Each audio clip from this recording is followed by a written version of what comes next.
Let's Hello, get that hello. picture up there. Let's get to see if we get that sun in that picture there. Oh, that's Angie's in control. I'm in control. I'm even Oh. in control of home here. I just wanted to pop in real quick before I hand it over. I'm hearing my voice come back at me.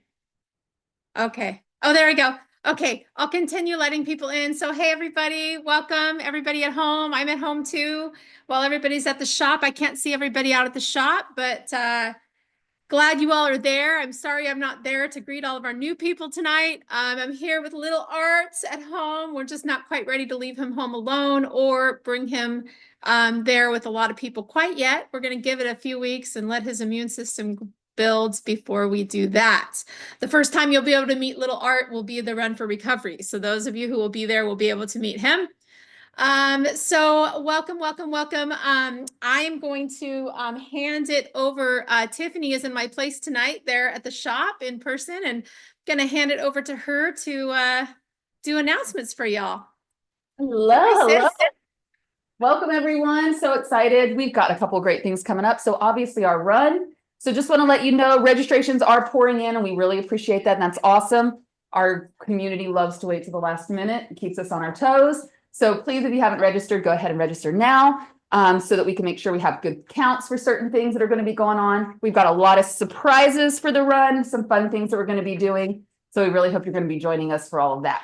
We've got some sponsorships, lots coming in, and we will take more. So if anyone wants to sponsor, there's some really cool benefits to sponsoring. And so you have lots of great opportunities for that. We have already sent things to the printers for the actual race day, but we will make it up to you in other ways if you missed that for your logo or anything. So here are our current sponsors that we have right now, if anyone wants to check them out. Many of our sponsors are going to be on site race day. They're going to have a table set up so they can share some more information with you.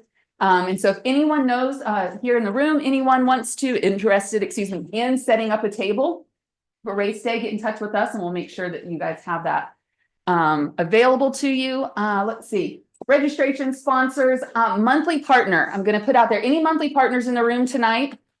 Give you a little wave. Anyone that does a recurring donation, awesome. We're so grateful for you all. There is going to be a really cool thing at the race for our monthly partners. So for anyone that wants to get in on it, you can go ahead and sign up to be a monthly partner now, and then you'll get the really cool thing at the race. But then we're going to have the opportunity that if you see what it is we're giving our monthly partners and you just got to have one too, then you can sign up. We're going to have a table for that.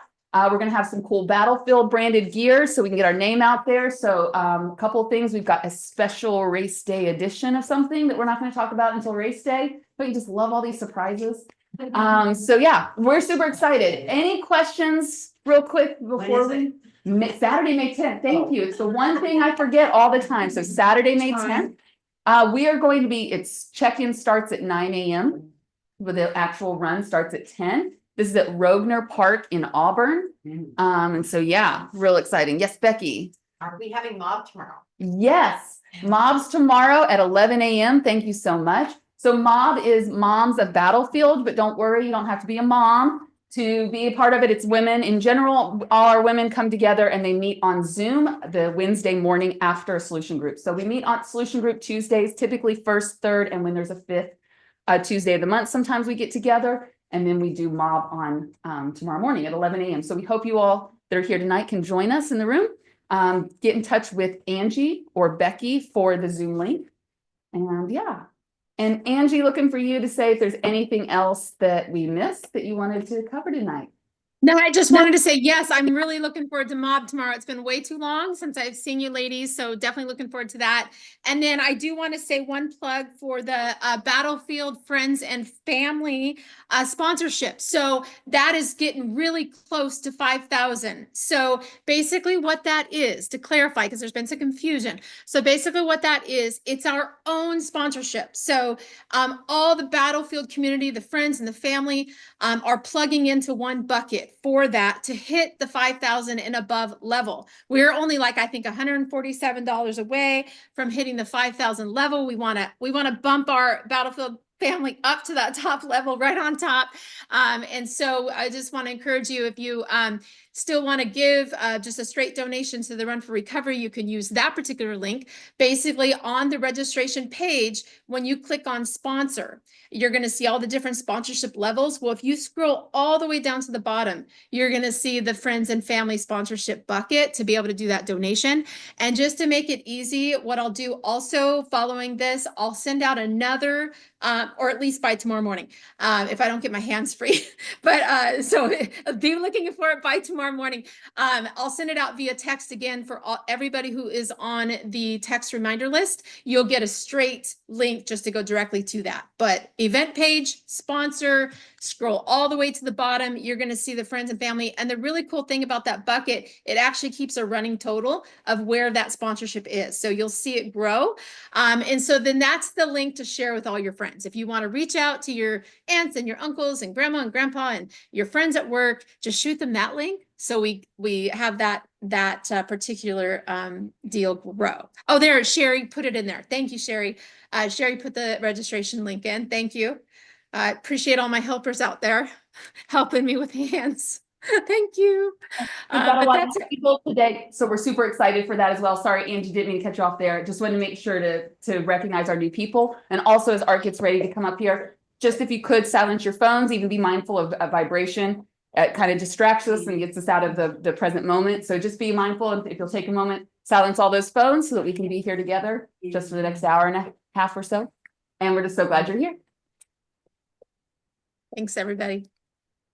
Oh, but about having a baby, you know? You're tired, I bet. Oh, that's easy. You see what I'm saying? It's easy. No, it was before we had a baby. Leading up to it, everybody was telling me that, you'll never experience love the way you experience the first time you see your kid. And so, I'm anticipating that. And it was March 31st, and we get the call that today is the day.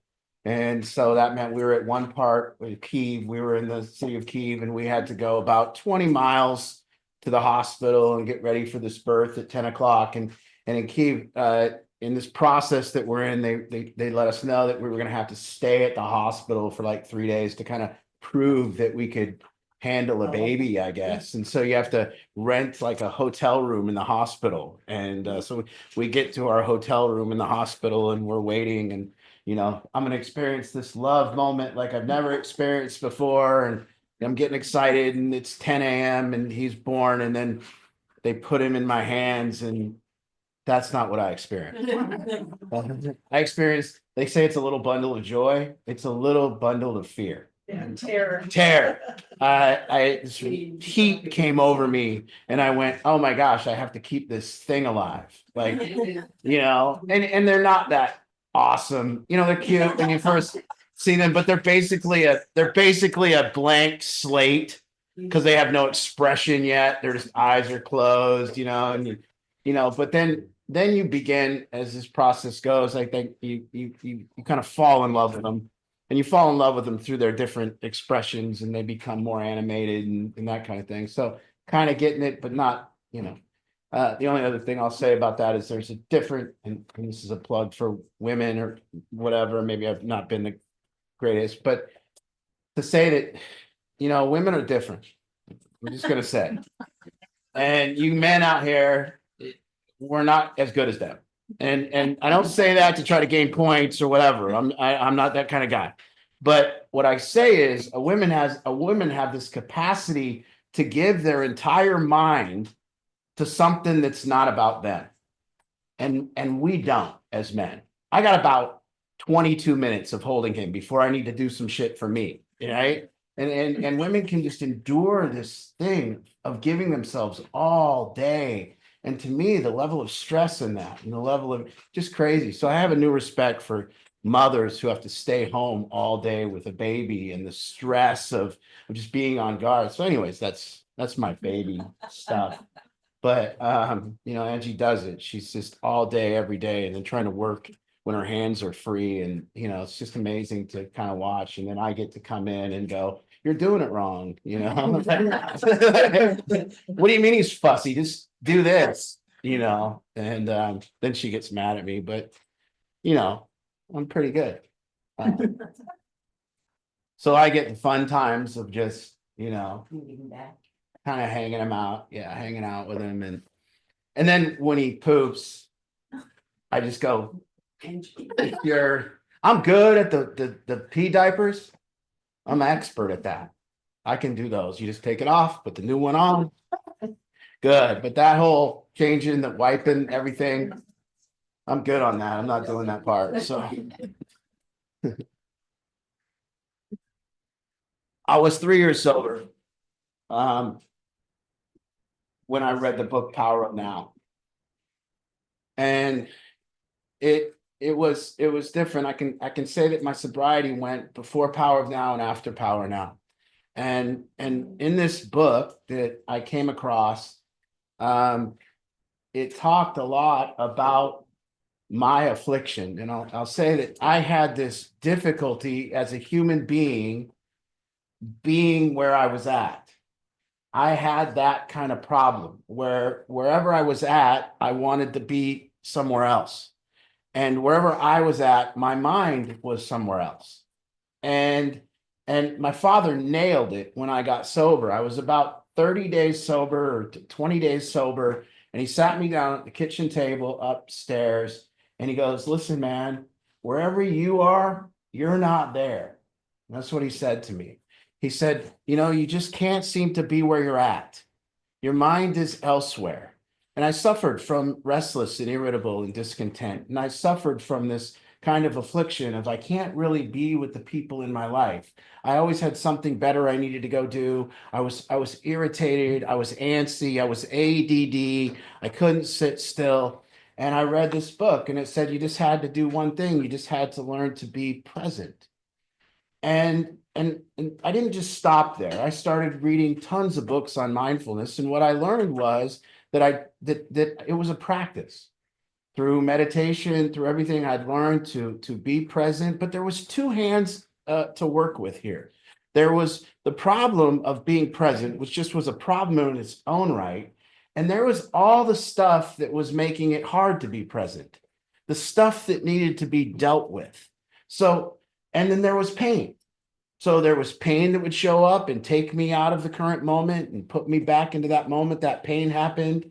And then I learned what pain was. Pain was this moment something happened and then I resisted it. And my pain went on as long as I resisted what happened.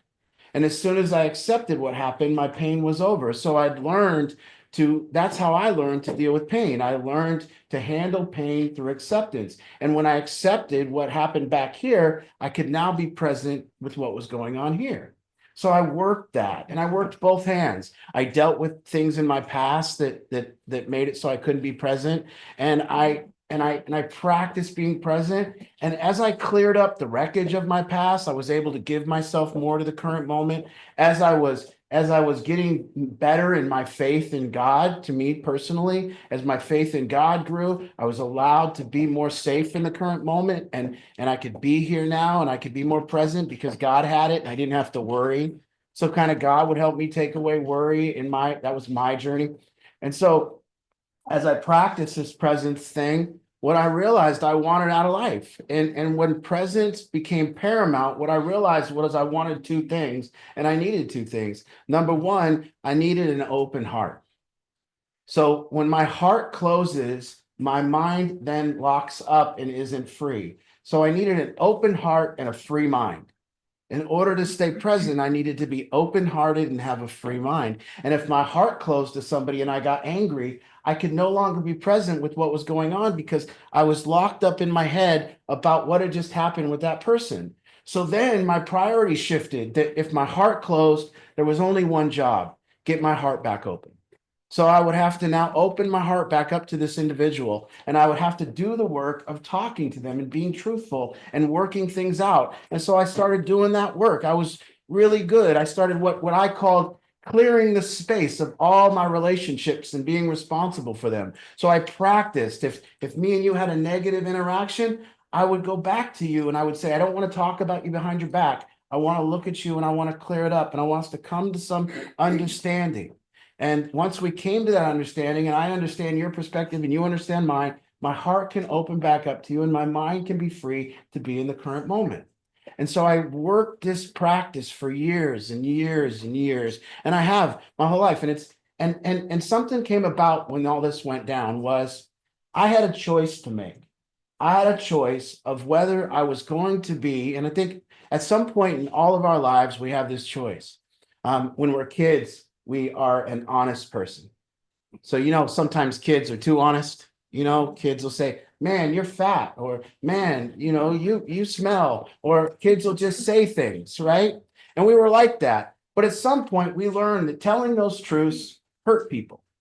And we learned that saying the truth could hurt people. And we learned when we said the truth, there was retribution, or there was stuff that would happen to us when we said the truth. So at some point, as people, what we decided was, maybe we decided it was better to be a good person than an honest person. And so we started being good people, and good people didn't tell the truth to people. Good people didn't say what they were really thinking. Good people talked behind other people's back. So it's not nice to say mean things to people to their face. It's better to just smile to them and then go talk behind their back. That's what good people do. See, good people go to dinner with the other good people, and you know what the good people do? They talk about the bad people. That's what they do, see? But then 4 people go to dinner and they're all the good people, and they're talking about the bad people. But then when the 2 people leave and they go separate ways, then they talk about the other bad people, which was the people they were with. And so what that caused in me in being a good person was it caused me to lose presence. It caused me to lose who I was, my integrity. So it caused me, when I started practicing presence, open heart, what it started doing was, oh man, okay, well, if I don't like what you have to say, but I don't tell you that I don't like what you have to say, but rather I go talk about it to somebody else, what it was doing was it taking my presence away from the current moment, and it was closing my heart. And so at some point in my journey, I decided I have to come back to being a truthful person. And I can no longer sacrifice being a good person just so that I can not have to have conflict, or I cannot have to have this kind of things happen in my life. So I decided, okay, back to being a truthful person. But when I did that, I wasn't a nice person. So if you met me about 10 years ago, I might have been harsh. Or 9 years ago, I might have told you the truth, but you might not have liked it. And I didn't learn. And so then it became this practice of cultivating telling the truth with kindness. So now let me learn to tell the truth, because I have to, for my very heart to stay open and for my mind to stay free. I have to learn to tell the truth. I have to learn to say what I think. I have to learn to say what's true in my experience. I cannot ever, not in an interaction with you, have something. And we have this thing in our head. We have what we think, and then we have what we say. And in between what we think and what we say, there's this massive filtration system that we have. And it doesn't come out what we think and what we say. And the filter is usually a filter of a good person. So what I think, oh, I can't say that. So now let me say this. And it might be the exact opposite of what I think. And that seems to be what good people do. You see? And so as I began to cultivate this thing, meaning I got to get out what I think about you, because I don't want to talk about you behind your back. And I got to say it kindly, and I got to say it truthfully, and I got to free myself. I did it for me. I didn't do it for the people I was in relationships with. I did it so I could stay free. I did it so I could get things off my chest. I did it so when I completed my interaction with you, I had nothing to say to anybody else. I left it right there. And I learned this skill, and I called that skill integrity. I called that being whole and complete with people. And I said, this is my integrity. My integrity is I will never be two-faced. I will be integrated. The same guy that you see right here is the same guy you see here, is the same guy you see here, is the same guy you see here. You're not going to see a different guy. And I learned this process of integration, and I'm trying to teach it to everybody in the program. I'm trying to teach you that maybe along the way, you've developed 13, 14 different personalities. And you apply those personalities to whatever crazy situation that you're currently in. And, now I go and I do a lot of stuff like go to galas or fundraisers or whatever. And I see the good people, the good people come up to me and, and I know they don't like me, but they shake my hand, And I want to go, what the hell? I seen you. And then now we have a different class of people. We got the good people and we got the honest people. And now we got the Facebook people. You know, because a good person on Facebook may no longer be a good person.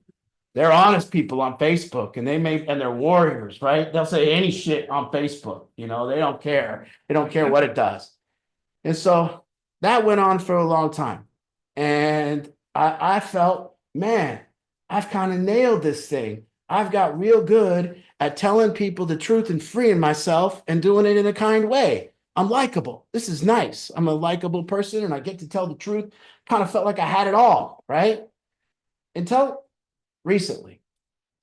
And I think what's happened recently and what's happened in our world is if you maybe want to, is that almost everything, if I say to you all, hey, guess what?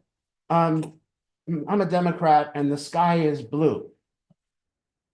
Well, if you're a Republican, you're going to say I'm lying.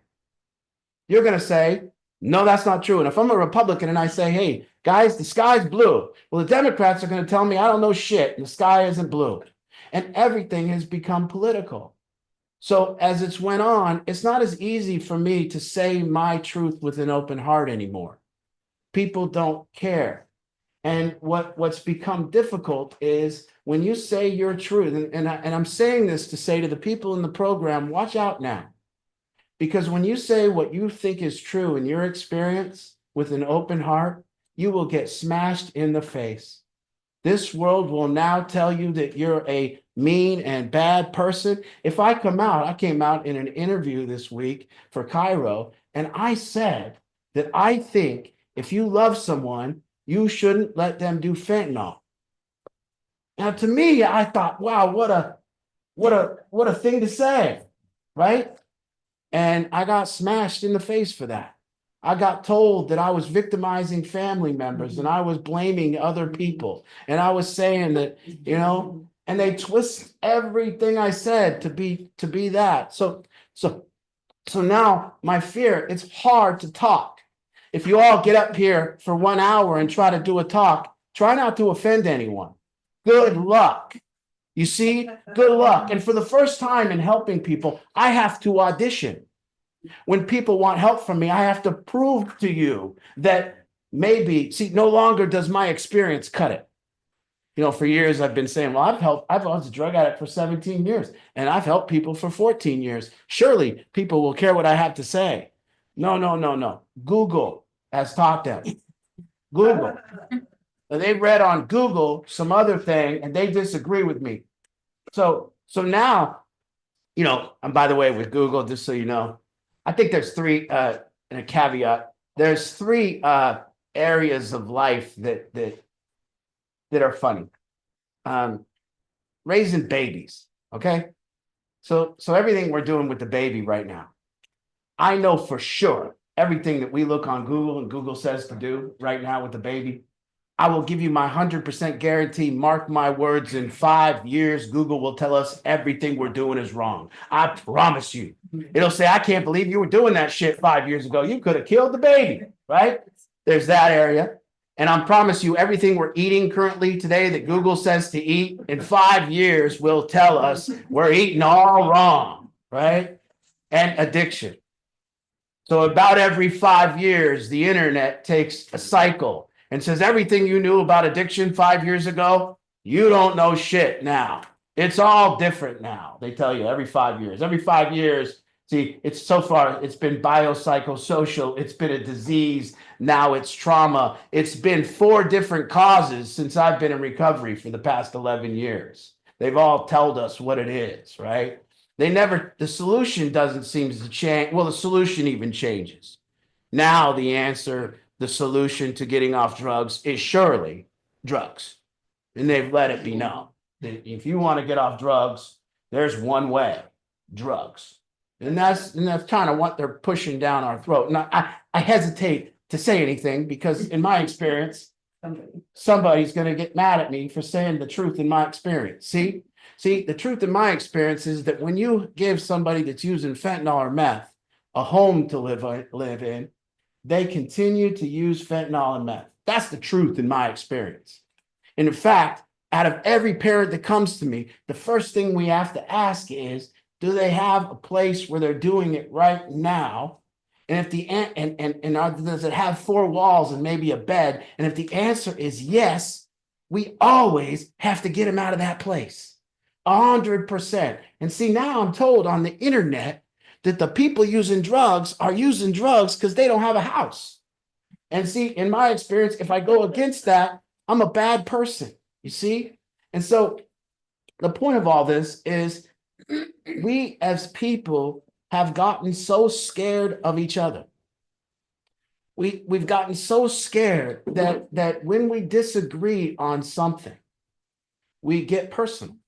When we disagree, we say that the person is a bad person for disagreeing with me.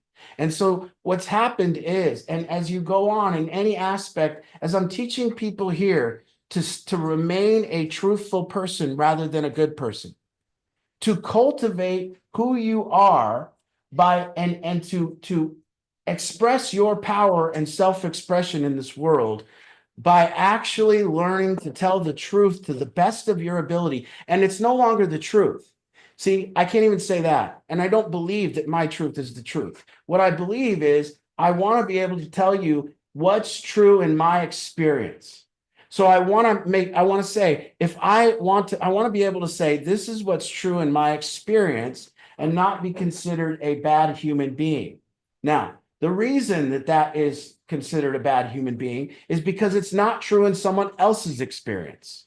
So when we hear people talking and they say what's true in our experience or in their experience, and we don't think it's true in our experience, there is a level of hatred that's never been there before. And a level of fear that's never been there before. And so if you've experienced this, see, I have a dilemma with my son. Do I allow him to, and this is a real dilemma, and we can talk about this. Do I allow him to get tons of different perspectives? Do I allow him to be taught by other people different perspectives? Because see, for me, and maybe it's not this way for you, for me, when somebody disagrees with me and we begin to disagree on our experience, I have really gotten to a place where I consider the people that disagree with me crazy. Okay? And when I say that, I have a hard time relating to them or being friends with them anymore. And maybe this isn't the case for you. But if you're on one side of the aisle, I probably have seen that you have started to be friends with the people that are also on your side of the aisle. And that you have now don't really have rigorous debates where you leave and go, well, we love each other still. That's not really happening. That we're getting ourselves involved in echo chambers where we go out to dinner with the people that agree with us and we hang out with people that have like-minded views and we shut our mouth and don't talk with the people that we know don't.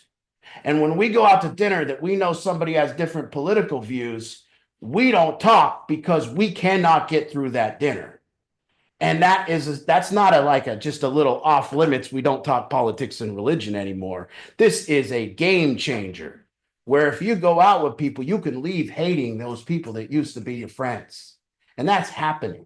And so my dilemma with my son is, what if he has so many different views than me that I don't like him anymore? That I now look at my own kid and go, I don't even know this dude. I don't even know the world that he lives in. And it's very hard to relate to my own son. And I think that's happening in families too. And I think it's this whole thing where we got to grow up, where we got to get just beyond this disagreement and stop calling and actually get into, this is true in my experience, that's true in your experience. How do we articulate our experiences to each other so we can relate? And it is mandatory now that we are able to articulate our experience to each other so that we can actually come to a place of freedom with each other than people that we disagree with. And it's been eye-opening to me because I did years around here. If you were to go back and see my solution groups from 2012 to 2017, I would be put in jail for the things I said. I spoke openly with disregard, and it was my truth, and that's all I cared about, and that's all people cared about before. And nowadays, when you talk publicly, when you post, watch out. And you know what I mean.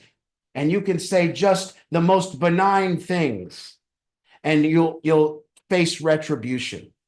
And this is a dilemma that we're having here. It's a dilemma for the people in the group. It's a dilemma for us. See, it's important for me that I continue to tell the truth, but it hurts when I'm disliked. It hurts. So I don't look on Facebook and when people comment and say negative things about me for posting the truth in my experience, I don't feel good.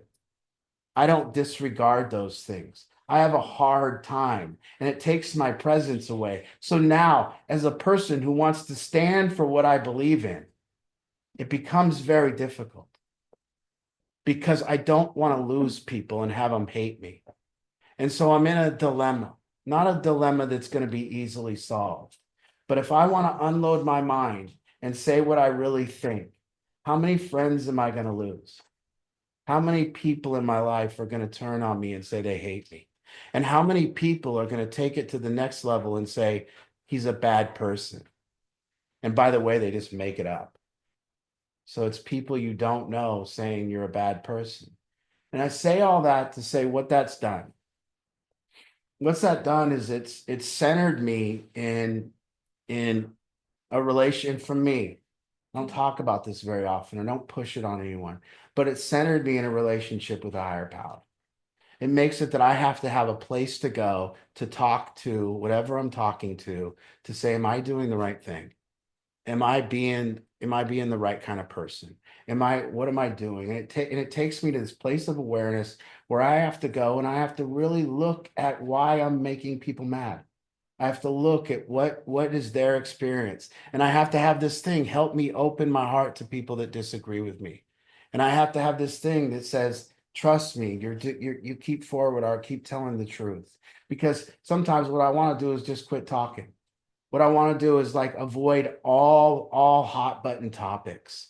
And I just want people to like me. And I just want to go out to dinner and we're left with not much you can talk about anymore. Don't talk about sports because then they're going to say, what do you think about women in sports? And you're going to, I mean, there's really, I mean, I don't know a topic anymore that we haven't turned political. I don't. Addiction is political. There's no way around it right now. We're divided by ideologies. And people have one way that they think it should be treated, and you know, and that leads me to like what's happened here. See, for me, it's not what we're doing in our communities. It's not enabling or not enabling or handing this or giving somebody a house. To me, this is a cultural problem. To me, right now in Washington State, what we're saying is doing drugs is okay. To me, that's what we're doing. We're condoning it. We're telling people that using drugs is okay. And it's okay for these people to take over a park and disregard kids anymore. And it's okay for our streets to be filled with people using drugs. And it's just, to me, it's just been this cultural thing that shifted. That for years, doing drugs wasn't okay. And now it's okay. And to me, that's just a cultural problem that we have to fix and ask ourselves as a society, is this what we want? Do we want people doing drugs on our streets, and are we going to call that okay? And do we want people living in our parks and doing this, and are we going to call that okay? And as our kids walk down the street and see people, are we now equipped as parents to say, that's foil, that is for fentanyl, that's for these people to smoke so they can feel better. That person folded up like a lawn chair. That's because, you know, I mean, are we ready to start explaining this to our kids? Are we ready to give this to, am I ready to take my son and say, you can't go to the park anymore because you'll find foil and you might overdose? And am I ready to say all this stuff? So I speak out for that. I speak out because we're trying to have a cultural change here. We're trying to say, remember when drugs wasn't the coolest thing to do? Remember when people using drugs kind of hate it? you know, and I told a story. We walked into Safeway, just crazy. I walked into Safeway in Federal Way. There's this guy sitting on the scooter, just smoking meth in Safeway. Yeah. And I'm walking through the store looking at everybody like, are we gonna say anything? Is the manager, is anyone, kids just walking in? Hey, mom, what's he doing? Well, he's smoking meth. Are we ready to start doing this? Because if we are, then I mean, okay, that's what we're doing. But that's that direction we seem to be heading. And so we fight for that, and I say the truth, and then but it's hard. And we need support, and we need everyone, because it's hard, because you speak out and you look at the people that disagree with you, and you feel hated and you feel disliked. And I've spent my life cultivating this thing of keeping my heart open and keeping free. And I want for all of the guys, you know, if you're in the program and you're starting out, this is what we're doing here. We're learning to be present. We're learning to talk about important things like this. We're learning to tell truth in a kind way. We're learning to give our relationships chances by getting beyond our disagreements. We're learning to not just be with the people that agree with us, but it's hard. And we need full participation from our society right now. We need everyone to say, hey, like, when's the last time you know, and that's the thing. We don't talk about politics as friends. Really? What do you talk about? You talk about politics as friends with the people that agree with you. Everyone that agrees with you, you go out to dinner and that's all you talk about is politics. What the hell are you talking about? You mean you don't talk politics with people that disagree with you and you know it? That's what it is. Because why? Why don't you? Because we're not open to different perspectives. We're not going to hear it. And there it is. So we're done. If we don't get past this, we're done. We are done. Might as well just divide the country into North and South again. And a lot of people go, yeah, let's do it. All right, which one you going to? Okay. So I'm glad you're here. If you're new, this is a long conversation that's been going on for 14 years now. Almost 14 years of every Tuesday night for 14 years we've been talking about this stuff. And you know, normally only recently did anything ever get political. Never before did we bring politics into this room. We didn't have to. It wasn't incumbent upon us. Instead, what we talked about was pain. What we talked about was our common thing that's brought us all here, which is dealing with pain and learning how to deal with each other's pain and be with each other through pain, and learning how to take on people's pain, and learning how to handle our own, and learning how to have compassion for our pain, meaning to be with it, to go, there's pain inside me. And that's what we have to learn to be able to be with each other again. We have to get through our own pain. And so that's been the conversation here for a long time. And I don't want to talk about politics, but I have to. So it's an open conversation, and we can ask questions now, we can talk, and you know, get coaching if you need be, or tell me your dilemma that you're in, or I'll tell you you're wrong. Whatever.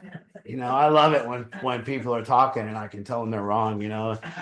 And in this room, it's my home court, so I win. You know, you can't be right in here. I gotta be right.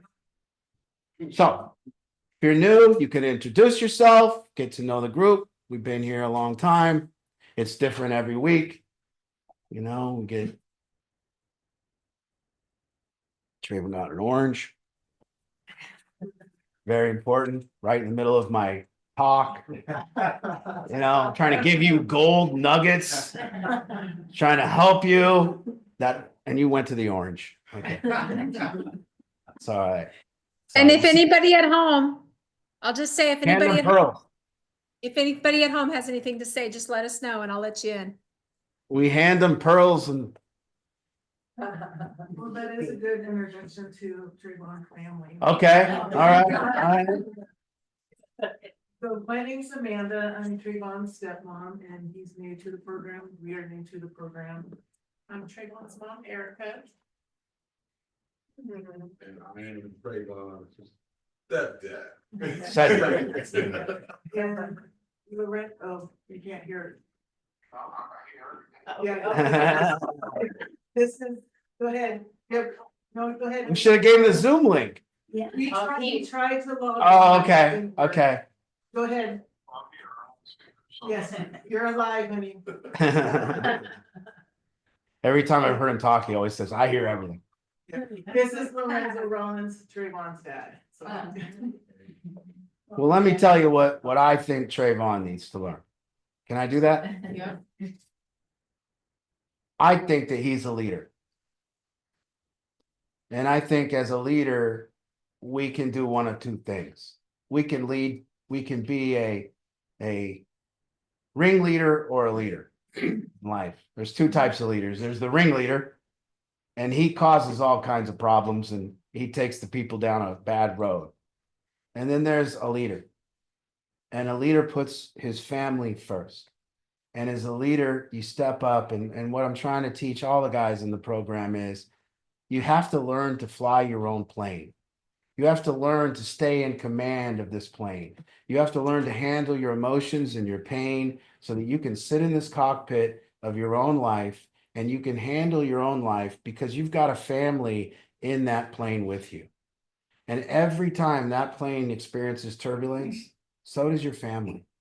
They experience it more than you'll ever know. When you get sober and you start trying to sleep and somebody you love is out there running amok and not doing well, it ain't easy to sleep. And the parents here will testify to that. And so what we have to do is take on that responsibility. What we have to do is take on the responsibility and think every one of the people that we hope to see in our program, we think can do it.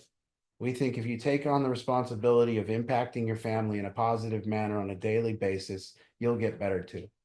And, you know, you start seeing that our suffering, when we suffer, you know, my son, he doesn't suffer, you know, and when he's in pain, we're in pain, right? I've been saying that little babies are like drug addicts, but that's something else. They're like little drug addicts. Okay, when they're not getting their way, everybody suffers. They scream and kick and when they don't have their source of whatever food, whatever it is. And then when you give them a bottle of milk, they're like little drunks. They nod off and fall asleep. So, you know what I mean? And then you know that, and my dad used to say it like this. My dad said that I was baby Art. So my dad, he used to call me baby Art. He used to say, oh, baby Art needs his drugs, you know? And my son, when he's not getting his way, he's not present. His eyes are closed and he's in pain and he's letting everybody know he's in pain. And then as soon as he gets his way, his little eyes open and he becomes present again. And that's kind of a metaphor for addiction. We're not getting our way. We're not present. Everybody in the world needs to suffer. And then we get our drugs and now now I'm fine. And you know, that's kind of the way it was for me. And it might not be that way for you. So I don't mean to put anything on you. It might not be that way for you. Yeah. So I don't mean to put my journey on yours, but that was my journey. And that's a journey of a lot of people like me. So what I had to learn was that I needed to take on the responsibility of not just my pain, but I have to handle my pain so I can help people around me handle their pain. And I have to be there for other people. And when I do that, recovery comes about. When I do that, good things happen. And so hopefully that's what people are learning here. And you become this thing, you know. I always say, like, if you imagine like 10 people in the program inside the house, and then imagine all the people in their life that want them to get better. And it's kind of like this, you know, this whole group of people standing outside, kind of looking in the windows, like, what are they doing in there? You know, are they getting better in there? What do you, and then treatment is like an ointment, you know, I'm rubbing it on them. You know what I mean? It's like, are they're in treatment. Yeah, it's this ointment, we apply it. And it's like, no, it's not. It's like, hey, you know, you need to handle your pain so everybody outside can be there for them. And they've kind of followed us to the depths of hell. So, you know, and they will. Our families will follow us to the depths of hell. Our families will give everything to get us better. And so to actually get in a place where we're giving back is hopefully the goal here. Who's next? Yes.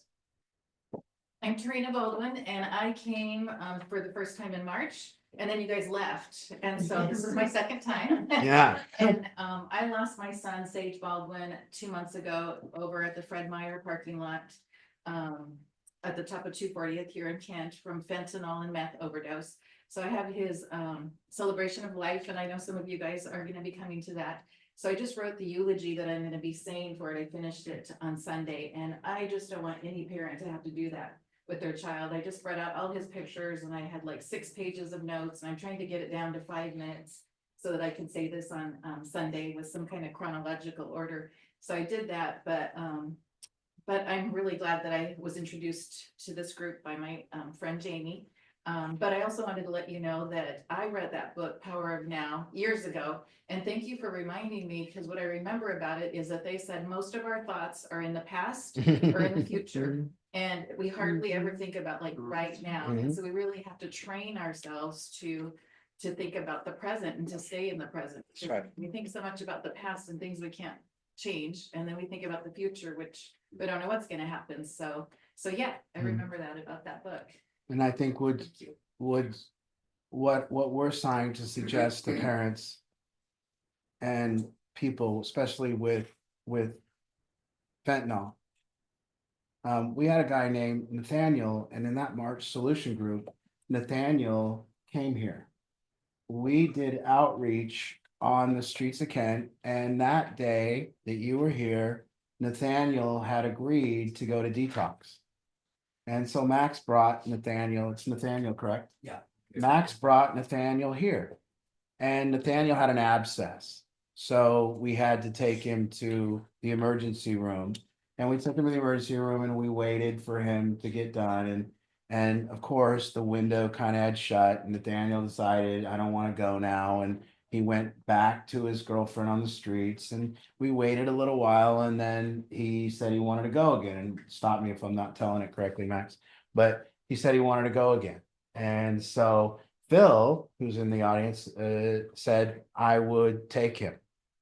But he wanted to go to Fred Meyer, right, Phil? Yeah. And didn't he get caught stealing at that, Fred? Or was that later? I'm not sure what had happened that way, like, he ran in to give his brother a coat and then his grandmother sent him money for cigarettes. And he just never came out. It made like 45 minutes. I went and looked for him in the bathroom. So. The next time we heard, well, we saw his girlfriend fighting with Shay, the hairdresser, because she was smoking out in front of her place. Yes. And so, and Adam went over there and talked to her, and she was all upset. And she, when Nathaniel's in jail, he gotten busted. And So that's it. and he wasn't held in jail. And he wasn't told that he needed to, there wasn't a diversion. There was just a catch and release. And Nathaniel died and overdosed right when he got out of jail.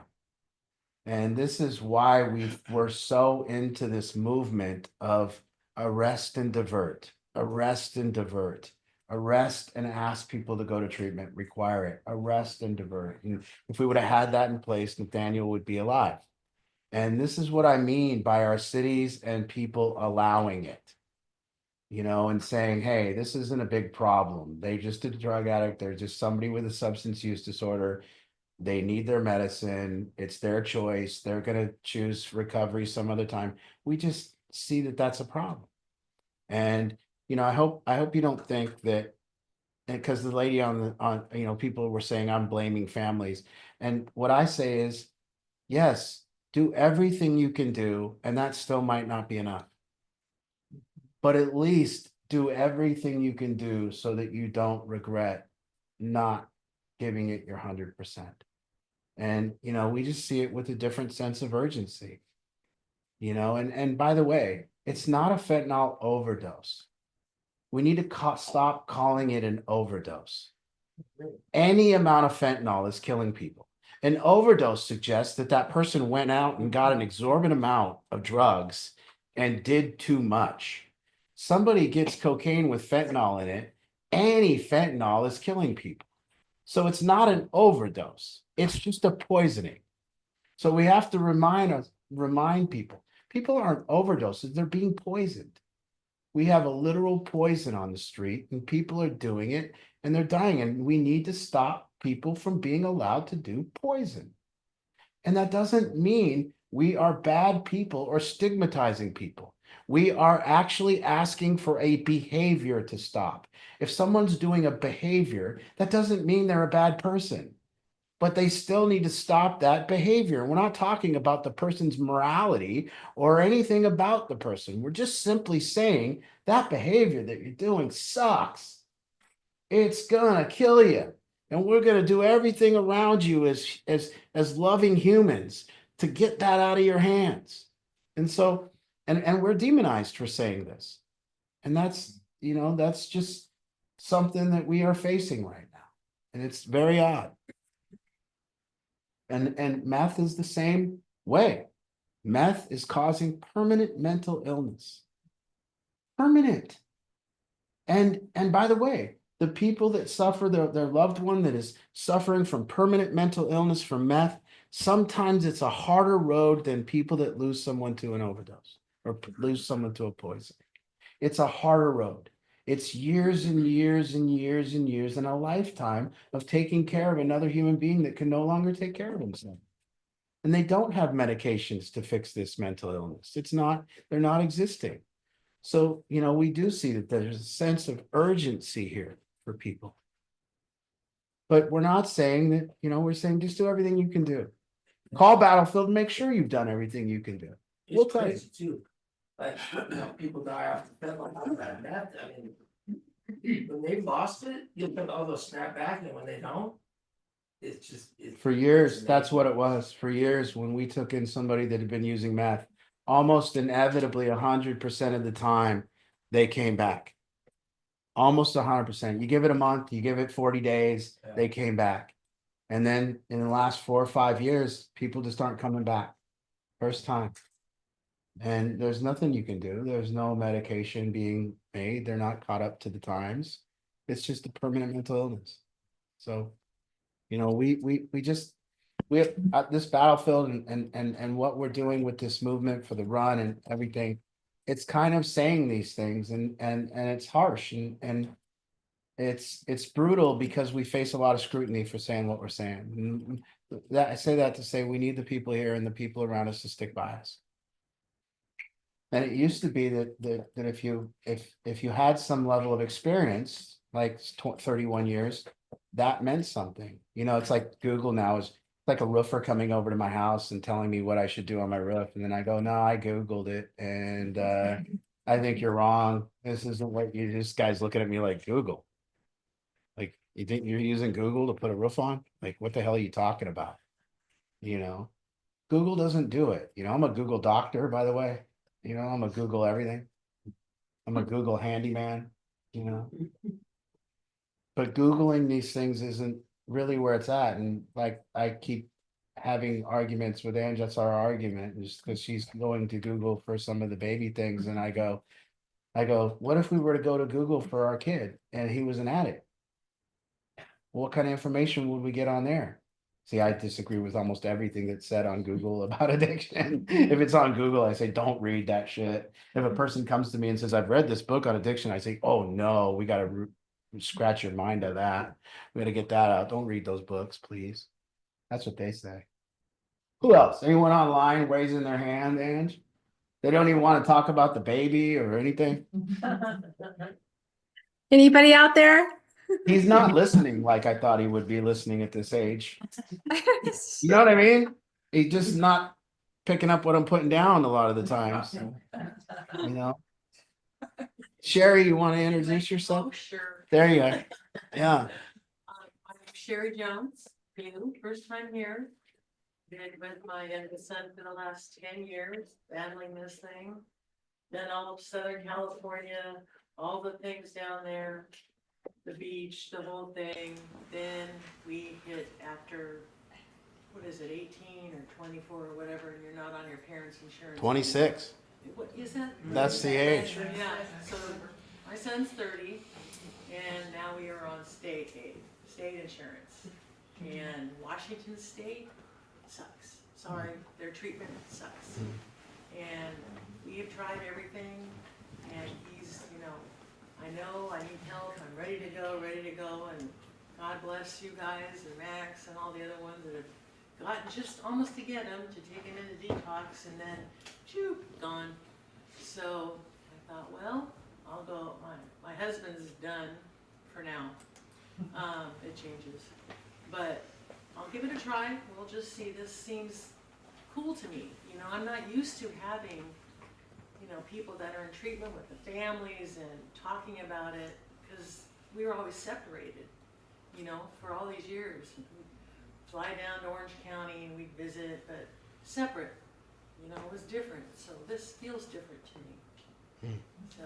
Let me challenge on one thing. I don't necessarily see the state treatment in our state does its job, meaning it says we're going to take someone in for 30 days and we're going to clear them of drug use and get them 30 days sober. That's what its job is. The state treatment's job is to take someone in for the duration of their period, watch them for 24 hours a day, and make sure that they're sober at the end of it. They don't really claim nothing else. The problem that we're having with your son is that we can't get him to go to treatment. And the problem is why? See, your son is out there committing crimes. Your son is out there doing things that normally he used to be arrested for. Your son is given things by people and it's normalized and he would have never made it this long back in the day. So what's happening is, and I always say this, the way we treat it as cities, the way we treat it as a society leads to whether the treatment works or not. See, if we treat it like it's allowed and like it's not your fault and like whether it's true or not, whether addiction is your fault or not, whether that's true or not, if you treat it like, but for sure, if you get sober, it's going to be your doing, for sure. So when you come with an attitude that none of this was my doing, then how are you going to adopt an attitude that you're going to do something different to make it go away? And so what we're doing is we're applying this non-responsible way that we treat it, and we're empowering, entitling people, which is making treatment much more difficult to do. Because when people get into treatment, why are they drug addicts? Well, I've been victimized, I've been traumatized, things that, well, okay, well, maybe all that's true, but what are you going to do about it? What are you going to do? And that's the dilemma. So it's very odd for us. We do outreach. The guys go out and ask people who are homeless, do you want help? Answer, no. Now, this is the first time in history where homeless people are fine. In fact, we literally had this conversation with a gentleman in Kent the other day. I go, hey, man, King County just rolled up in the van, gave him a duffel bag and a bunch of supplies, some Narcan, a duffel bag, some food. They gave him a bag of supplies in the King County van. He's carrying his supply bag. He walks over. I go, hey, man, how long you been using drugs? He says 2 years. I said, okay. Are you ready for some help yet? You ready to get off the streets? His answer, nah, man, I'm in my prime. That was dead straight. He goes, I'm in my prime. And I look around and that night he's going to go get a nice meal over at the church because on Monday nights they supply a great meal at the church.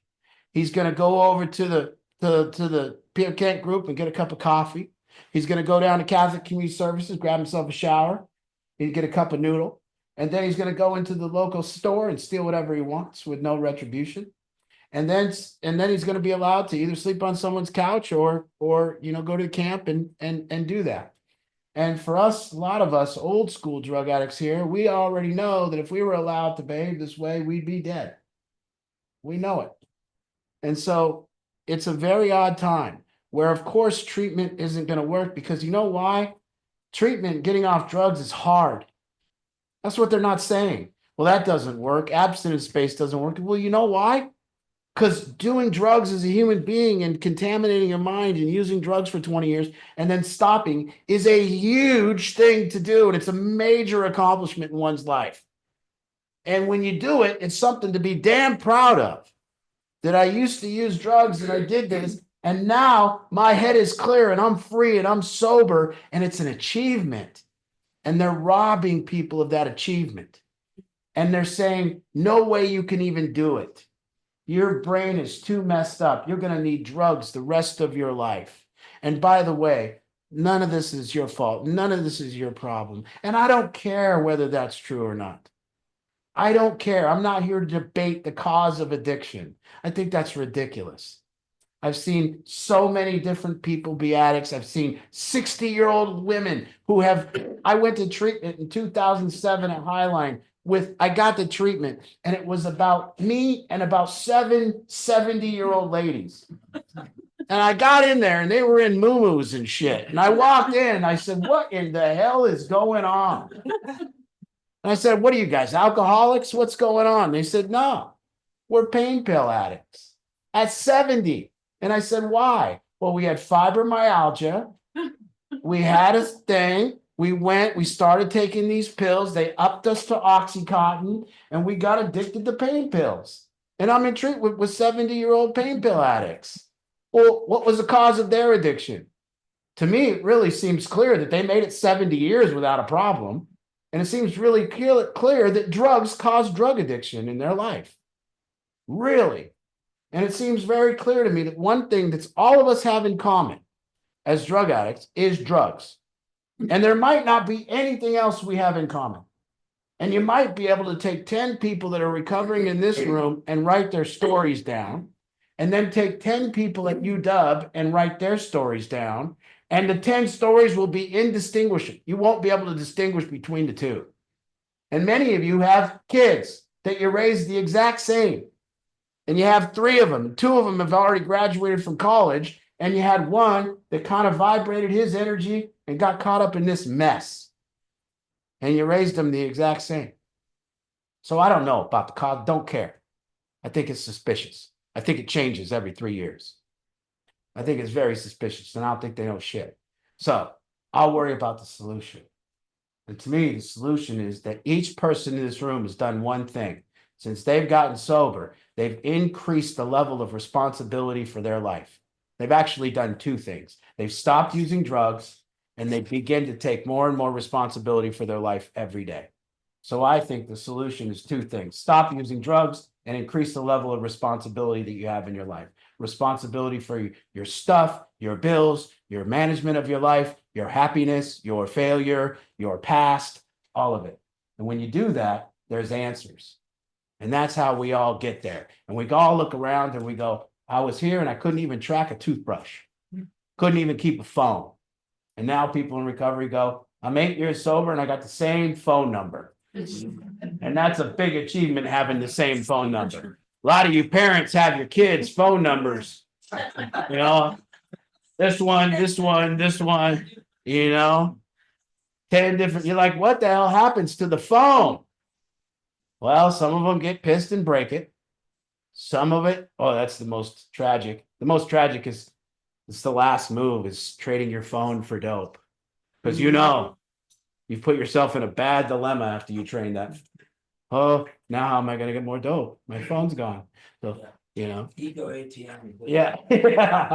So, you know, so we start taking responsibility and we stop using drugs. What a miracle. And all of a sudden we stop blaming the people around us. We stop blaming our past. We stop blaming everybody that's currently in our life. And we start taking responsibility and looking at our own behavior. And there's a great answer. And it's still, to me, the only one. I don't know these other ones that folks are talking about. I just don't. And I never seen it. I still haven't seen me say to someone here at the house, do you know you can live here and continue to use drugs and then have them stop? I haven't seen that. I haven't seen somebody continue to use drugs and then get a free place to live and then just go, you know what? Now that I have this place to live, I'm gonna quit using drugs.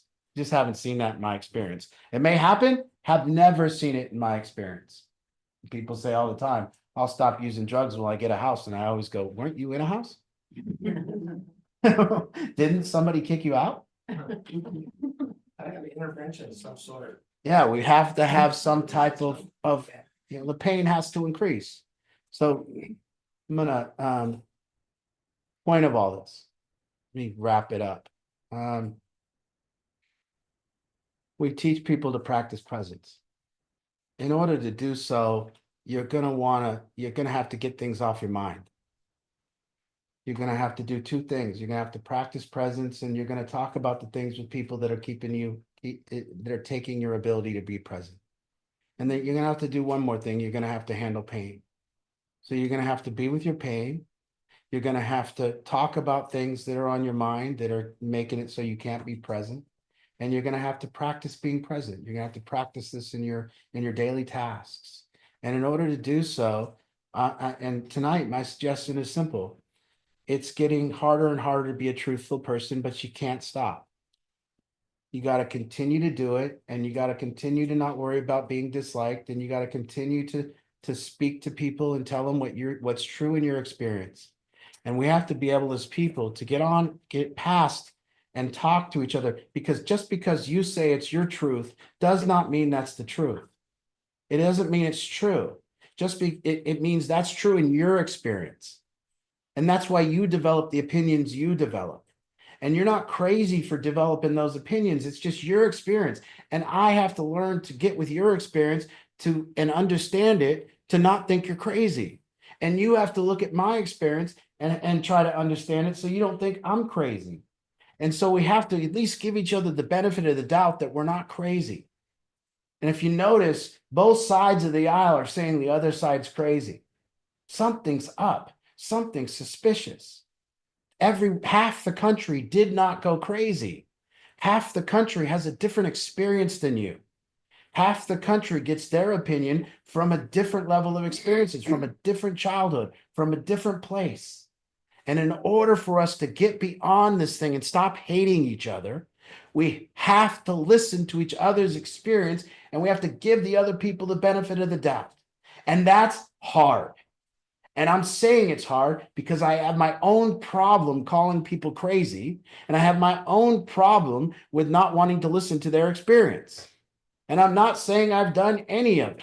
I'm saying it's hard. And I'm saying in order for me to do this, I have to do it, and I have to participate in this new game that's in town, understanding other people. And I can't just say, because it's true in my experience, that it's true for someone else. Obviously, it's not. And so, and then I have to get past my own hatred. And I said to Tiffany on the way here, I said, there's more hatred in America than I've ever seen. I've never seen Americans hate each other in this level of hatred. And what my conclusion is that as Americans, we've never been, and we've also never been this bored. You see? So I 17-year-old girl, and I was paying her to 17, she turned 18 while we were there, and it was her birthday. And I was paying her to go shopping with me because I couldn't find the stuff in the store, and I couldn't see what it said, and I couldn't deal with the Uber drivers, and I didn't know how to speak the language. So I brought this girl, and she was my little assistant. And I told her about the program. And I said, I deal with these people that are addicted to drugs back in Washington, back in the States. And she looked at me and she goes, why are they addicted to drugs? And why do they do drugs? And as I had listened to her story about her father just getting back from war, and about her family being, war torn, and most of her family still fighting on the border of Ukraine and Russia, and the bomb sirens going off in Ukraine, I had a hard time suggesting that the people in my program or the people in America that were using drugs were using those drugs because they were traumatized. I had a hard time saying that to her. So what I came up with was I go, I think, she goes, why do they use drugs? And I go, I think because they're bored. And I think we have too much, we have it too easy. And because we have it easy, we got a lot of time on our hands. And they don't have it like that in Ukraine. In Ukraine, they just don't got that kind of time. They gotta like feed themselves and make sure they don't get blown up and, you know, fight for their life. And we kind of have it. I say that thing where they say easy times creates weak people, you know, and that's kind of what's happening in America. And we're so bored that we decided to hate each other. We decided to pick at each other and we decided to hate each other. And that's what we've done. And a good old fashioned oppressor coming in and taking over America would really unite us. You know, we'd really get it straight that we're on the same team. But until then, I don't know. Until then, it starts with these family conversations and it starts with being able to handle my pain enough so I can sit in these conversations and not be filled with hatred. And I have to rid myself of my own hatred and my own fears so that I can be an example of what, you know, not commenting on the Facebook when they're commenting on me. You see, but what I want, boy, do I want to get on there, you know, but I've never, but I always go back to this. I've never, ever seen anyone win.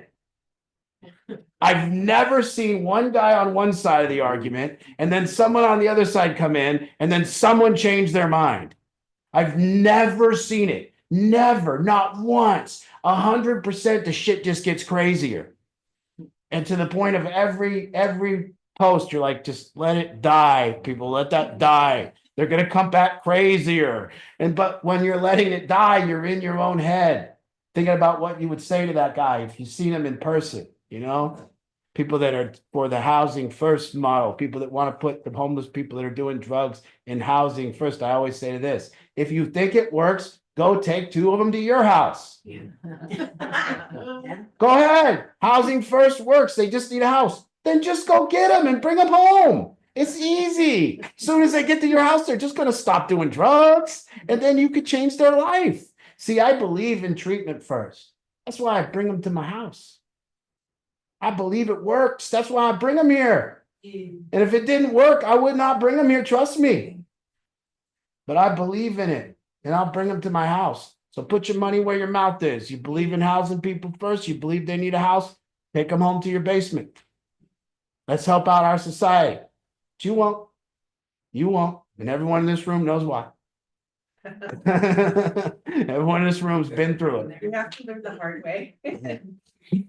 So we practice presence. I deal with my hatred and I try to get closer to some type of higher power that can relieve me of the anger. And I hope that helps. And thank you for coming tonight. I have one more thing before we shut it down.